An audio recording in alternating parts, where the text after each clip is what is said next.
Hey guys, it's time for another session of What the fuck is that chick doing? That doesn't seem right. Anyway, this llama over here is getting attacked by a Metroid. So I'm gonna use these batarangs to fight it. We now return to your regular scheduled programming. So yeah, one of my favorite games. The world ends with you. You can't see that at all, but I can. And I'm gonna review it because I said I was gonna review it just a second ago, so I'm gonna do this review about a game that's for the DS. Yeah. The World Ends With You is a game that was released for the Nintendo DS back in 2008. Still one of my favorites today, this game introduced a unique gameplay, rich story, and tons of cliffhanging suspense. The game starts out introducing our protagonist, Neku, who is a stubborn emo boy who hates people and avoids human interaction. As the story starts off, Neku suddenly finds himself in Shibuya, with the mysterious sculpin in the scam. All the voices around him suddenly get louder and multiply as he discovers that he can now hear people's thoughts. He then gets a strange text on his phone signed The Reaper, and a timer appears on his right. Not that he has much time to be confused on that, because suddenly monsters appear all around him.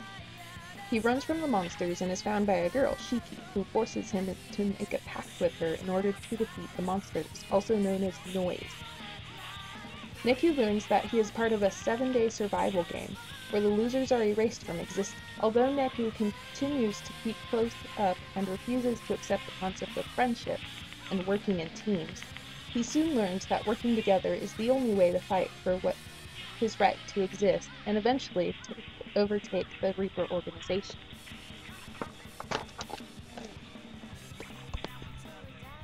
Although there are parts that seem to have too much dialogue, the gameplay is a lot of fun.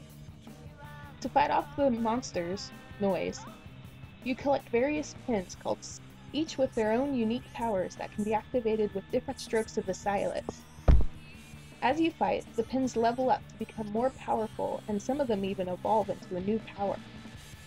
Also, as you move around to different areas in Japan, completing certain quests and missions, you can use the stylus to walk around, or the buttons on the DS itself.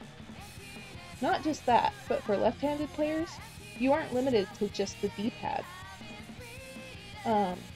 Since the A, B, X, Y buttons have no functions related to the gameplay, it doubles as another control pad. Overall, this game gets a high rating by my standards. The soundtrack is very fitting towards the street-styled artwork, and the story contains a lot of heart.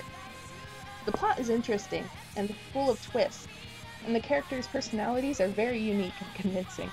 Just remember, when you think the game is over all too soon, it's really just begun.